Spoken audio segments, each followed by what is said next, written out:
Hi guys, last day of the logarithms unit, day 7. Hope it's going well.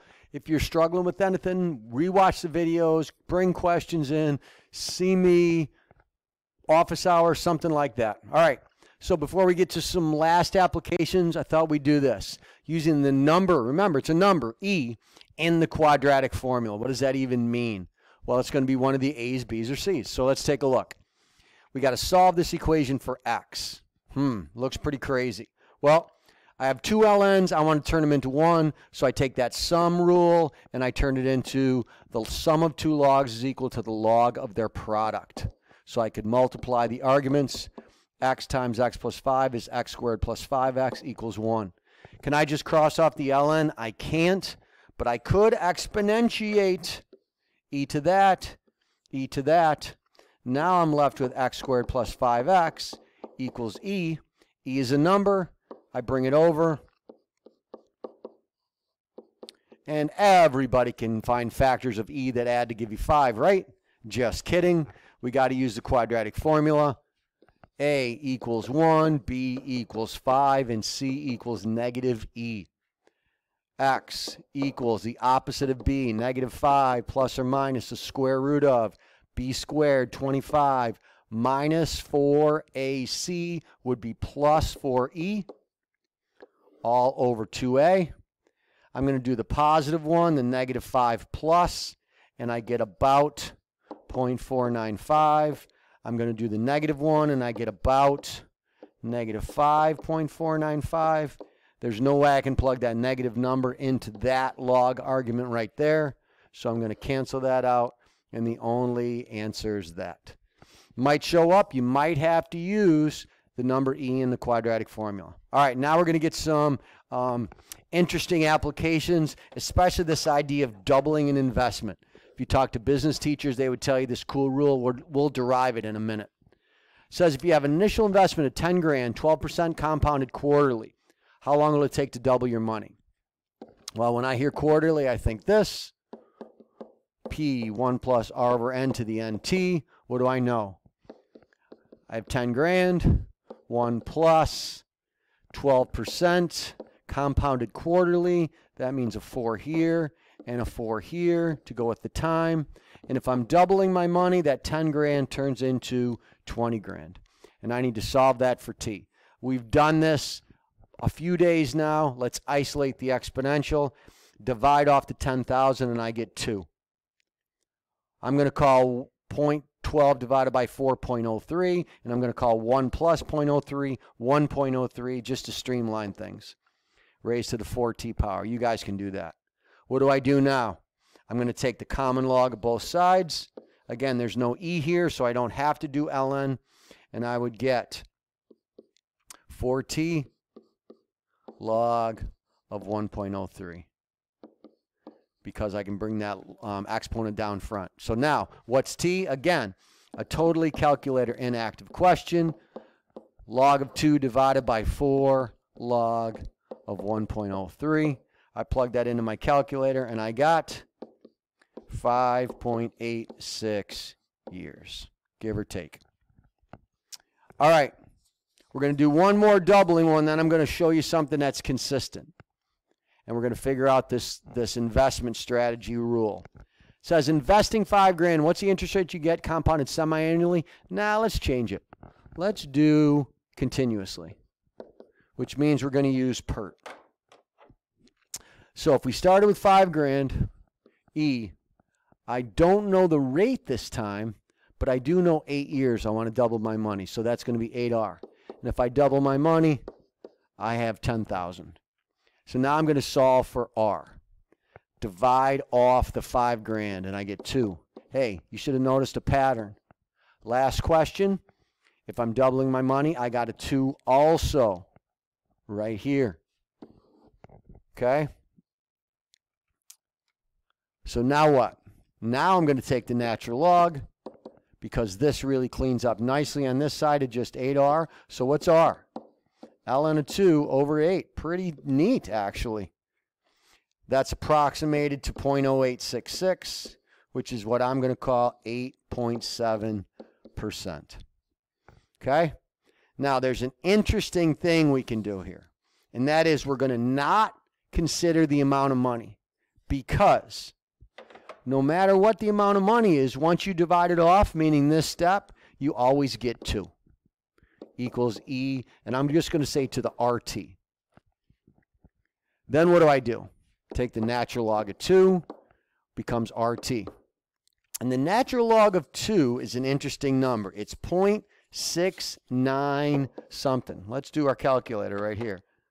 ln of 2. 0.6931 equals RT. And what's R? R is a rate as a decimal, 2 places, and T is a time.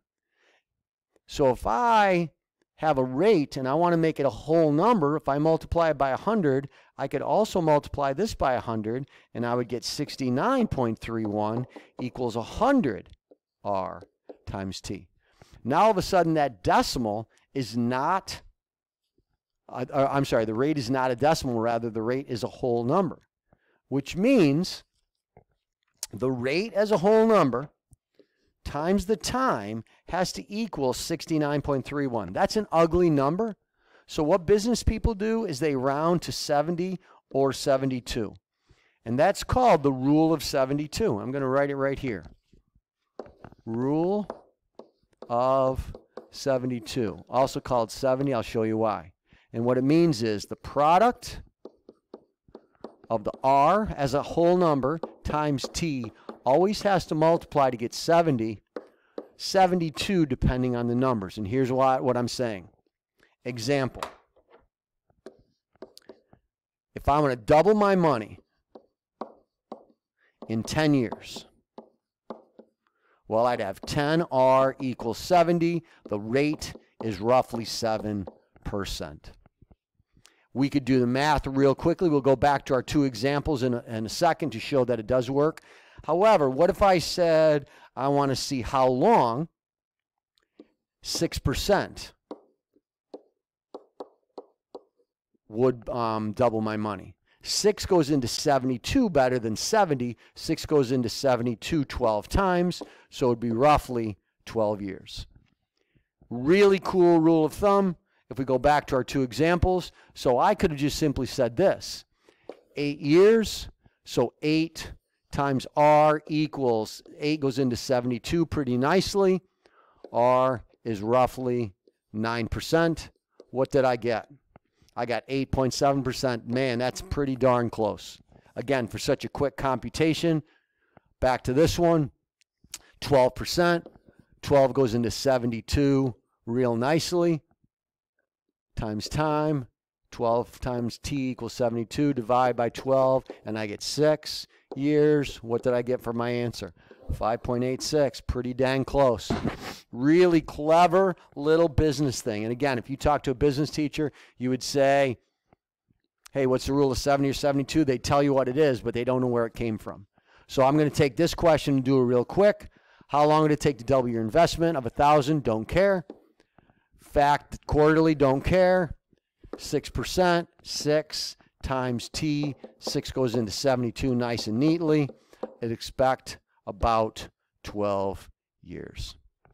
All right, enough of that. We could keep doing that forever. It's kind of a cool thing to do. Let's do another couple applications, and then that will be our unit. Okay. True story. In India, the second most populous country in the world, the population in 1988 was 833 million. I looked up on Google, on the internet, and in 2017 it was 1.399 billion. Write a growth model for the population of India. Use it to calculate when India, if it kept the same growth, would project to have the population equal 2 billion people. All right, so I'm going to use PERT. Fastest growth, so we're prepared. What is, let's use these numbers, billions. 1.399, I like. This 833 million would equal 0.833 billion. That's going to go into our initial. E 1.399 is my ending population. I don't know the growth rate. That's R. From 1988 to 2017, I got to be, what'd I get? 29 years. So 29R. So we're going to solve that equation. We are pros at this. Isolate the exponential by dividing off the 0.833. And I get 1.607 equals e to the 29R.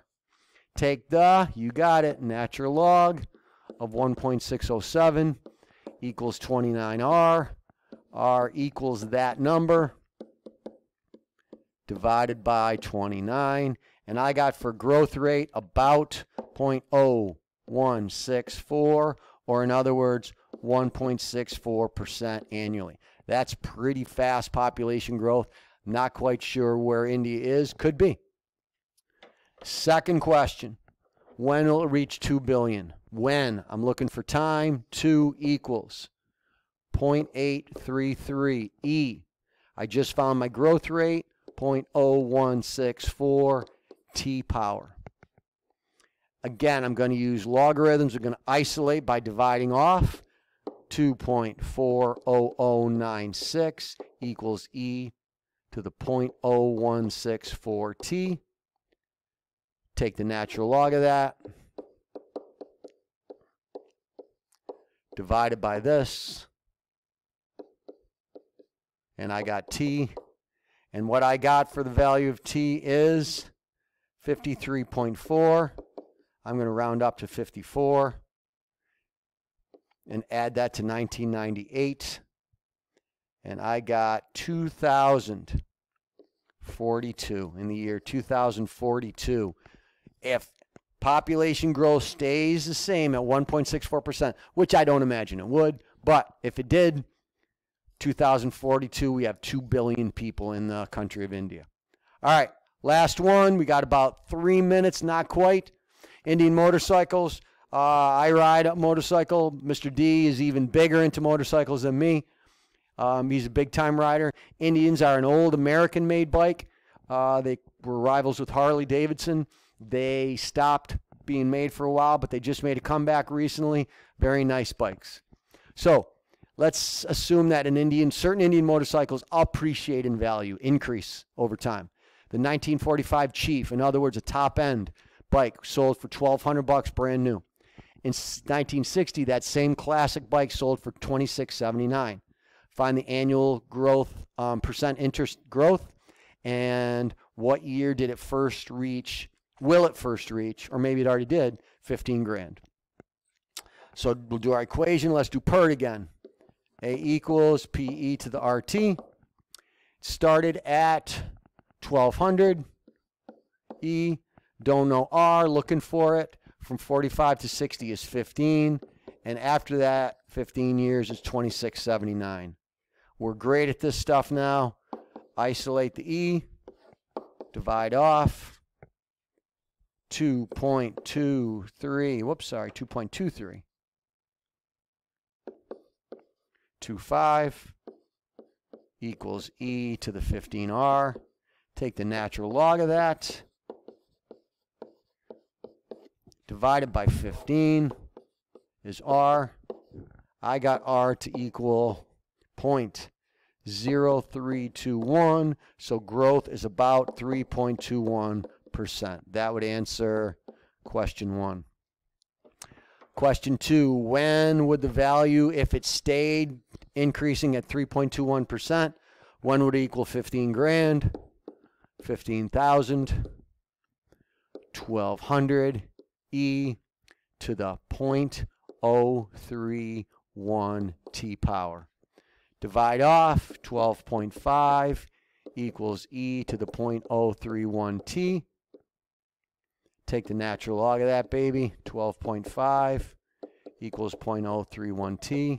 Divide off the decimal. T equals 78.6. We'll call it 79 years. In 79 years from 45, 55, 20, 24, 2024, I believe.